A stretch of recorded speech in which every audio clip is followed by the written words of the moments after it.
Écoutez attentivement. L'entendez-vous? Le clic rythmique et grésillant d'un crayon en bois rembobinant une vieille cassette audio. C'est un son chaleureux et tangible d'une époque qui s'estompe.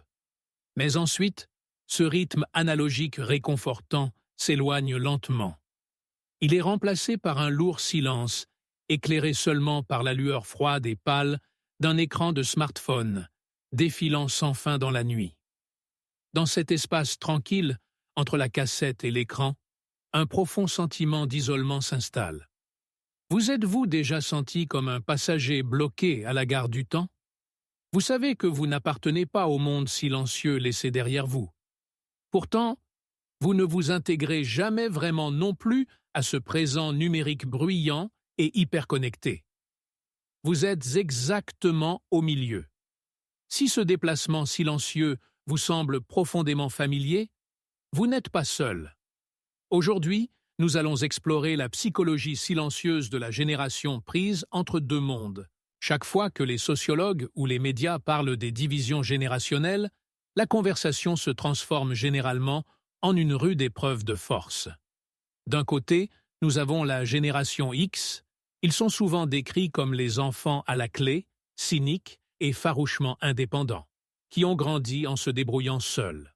De l'autre côté, nous avons les millennials. Ils sont vus comme des rêveurs optimistes, fortement connectés à Internet dès leur plus jeune âge. Mais cette vision binaire laisse un vide silencieux et oublié juste au milieu. Si vous êtes né grosso modo entre 1976 et 1985, vous avez probablement lu des descriptions de la génération X et des millennials et vous êtes dit « ce n'est tout simplement pas moi ». Et vous auriez absolument raison. Vous appartenez à une micro-génération unique connue sous le nom de Xennials. Ce terme n'est pas seulement un amas aléatoire de dates de naissance sur un calendrier. Il représente un phénomène psychologique très spécifique et profondément complexe. Vous êtes le pont. Et être le pont signifie porter un poids émotionnel très spécifique. Vous abritez un profond conflit interne. Au plus profond de votre esprit, il y a une friction constante et étrange. C'est la collision silencieuse entre le calme ancré et délibéré de votre enfance analogique et la vitesse implacable et épuisante de l'âge adulte numérique auquel vous avez été forcé de vous adapter. Vous portez les plans des deux mondes, mais vous ne résidez pleinement dans aucun des deux. Imaginez ceci. Vos premières années ont été complètement épargnées par les algorithmes ou les écrans. Quand vous vouliez voir vos amis, vous n'envoyiez pas de messages. Vous sautiez sur votre vélo, descendiez la rue et frappiez simplement à leur porte d'entrée. Les projets se faisaient de bouche à oreille, et une fois sortis de chez vous, vous étiez complètement injoignable. L'allumage des lampadaires ou le coucher du soleil étaient vos seules notifications pour rentrer à la maison. Au cours de ces années de formation, le temps s'écoulait lentement. La tranquillité d'un après-midi paresseux n'était que cela, le silence. Ce n'était pas un vide anxieux, attendant d'être rempli par le son soudain d'un message entrant. Pendant ces jours cruciaux du début, vous avez appris à être confortablement seul avec vos propres pensées. Mais ensuite, juste au moment où vous entriez dans les années compliquées du lycée ou que vous faisiez vos valises pour l'université, le monde a brusquement basculé sur son axe. Soudain, le calme analogique fut brisé par la symphonie mécanique et stridente d'un modem Internet à composition automatique se connectant au World Wide Web. La façon dont l'humanité communiquait a changé du jour au lendemain, et vous étiez au point zéro. Vous êtes passé de l'échange de notes manuscrites en classe à l'attente du bourdonnement familier de Yahoo Messenger sur un ordinateur de bureau volumineux. Vous avez été les tout premiers jeunes adultes à transporter de lourds téléphones portables, tapant soigneusement des messages textes, en appuyant 3 fois sur un seul bouton en plastique juste pour obtenir une lettre. Ce moment est scientifiquement crucial. Votre cerveau était dans ses dernières et plus critiques étapes de développement, précisément au moment où l'histoire humaine a fait son plus grand bond. Votre personnalité n'a pas seulement été témoin de la révolution numérique, elle a été activement façonnée par elle. Contrairement à ceux qui vous ont précédés, vous avez absorbé Internet alors que votre esprit était encore jeune et très adaptable. Mais contrairement aux natifs numériques qui sont venus après, vos fondations étaient déjà solidement construites dans le monde physique et tangible. Cela fait de vous la seule génération sur Terre aujourd'hui à avoir deux systèmes d'exploitation entièrement différents, fonctionnant simultanément dans votre esprit. Parce que vous possédez ces deux systèmes d'exploitation, votre cerveau a développé un cadre cognitif remarquable et résilient. Nous pouvons appeler cela la pensée hybride. Votre esprit est solidement ancré par une patience analogique profonde. Parce que vos années de formation impliquaient la lecture de livres physiques, la recherche manuelle dans de lourdes encyclopédies et l'attente de jours, voire de semaines, pour qu'une lettre arrive par la poste, votre cerveau comprend naturellement le concept de gratification différée. Vous avez une capacité innée pour le travail profond. Vous savez comment rester calmement face à une tâche difficile et fastidieuse, sans instinctivement chercher un écran pour engourdir l'ennui. Mais en même temps, parce que la vague numérique a déferlé sur votre vie au moment même où vous entriez dans l'enseignement supérieur et le monde du travail, vous n'avez eu d'autre choix que de devenir incroyablement adaptable. On ne vous a pas donné d'écran tactile intuitif quand vous étiez tout petit. Au lieu de cela, vous avez dû apprendre des programmes informatiques maladroits et frustrants entièrement à partir de zéro. Vous avez découvert Internet sans tutoriel vidéo. Cela vous a forcé à développer une agilité cognitive impitoyable et acérée. Cependant, cette extraordinaire capacité hybride ne vous a pas seulement rendu capable. Elle vous a confié un travail invisible, épuisant et à vie. Vous portez ce que nous pourrions décrire comme le fardeau du traducteur. Sans que personne ne vous le demande, vous êtes devenu l'amortisseur émotionnel et technologique des générations qui vous entourent. D'un côté du spectre, vous êtes le guide désigné pour vos parents boomers ou de la génération X plus âgée. C'est vous qui êtes assis patiemment à la table de la salle à manger, expliquant à plusieurs reprises comment fonctionne un cloud numérique, comment naviguer dans une application de smartphone ou pourquoi un message texte suspect est en fait une escroquerie. Vous les tirez constamment vers l'ère moderne. Mais ensuite, vous vous retournez pour faire face à la génération Z, qu'il s'agisse de vos jeunes collègues au bureau ou de vos propres enfants à la maison. Et avec eux, votre travail consiste à traduire le passé. Vous vous retrouvez à essayer désespérément d'expliquer l'immense valeur, qui s'estompe, d'un silence durable. Vous essayez de leur enseigner la nécessité d'une discipline lente et ininterrompue, et le pouvoir tranquille de faire une seule chose à la fois, sans avoir besoin d'une validation instantanée. Vous faites perpétuellement le lien entre une génération intimidée par le nouveau monde et une génération complètement déconnectée de l'ancien monde. Être ce pont permanent est une belle chose, mais c'est une responsabilité extrêmement lourde et émotionnellement épuisante. Et cette pression implacable, pour s'adapter constamment, pour toujours être le pionnier compétent et l'enseignant fiable, a créé une barrière psychologique profonde et cachée. Elle a donné naissance à une forme très spécifique et générationnelle de syndrome de l'imposteur numérique.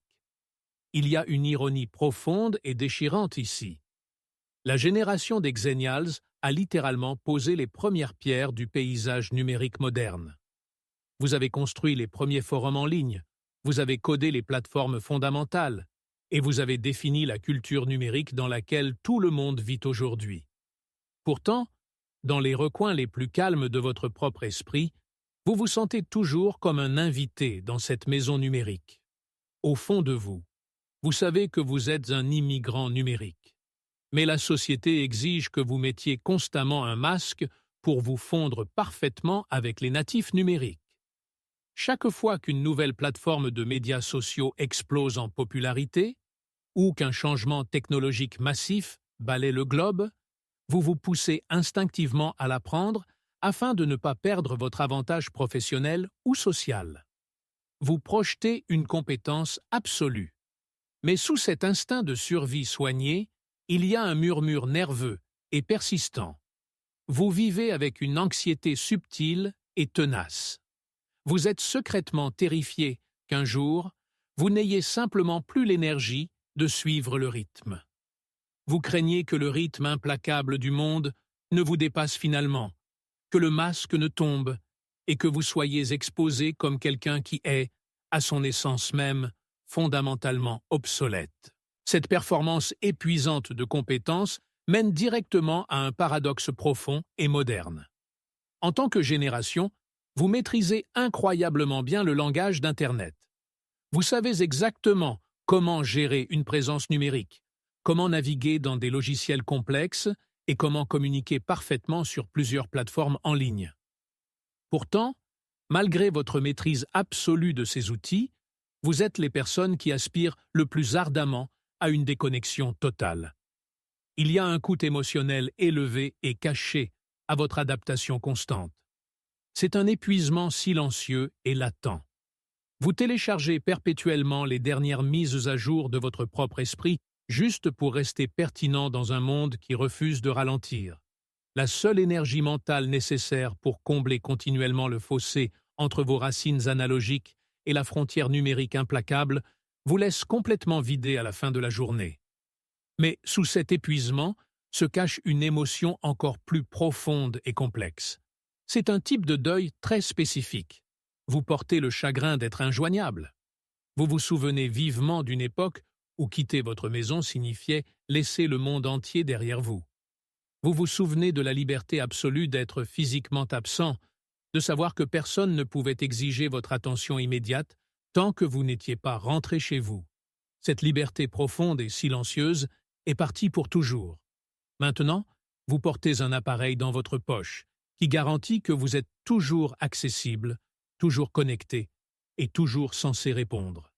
Et dans les moments les plus calmes de votre vie, cette intensité magnifique et déchirante du monde perdu de l'injoignabilité vous manque.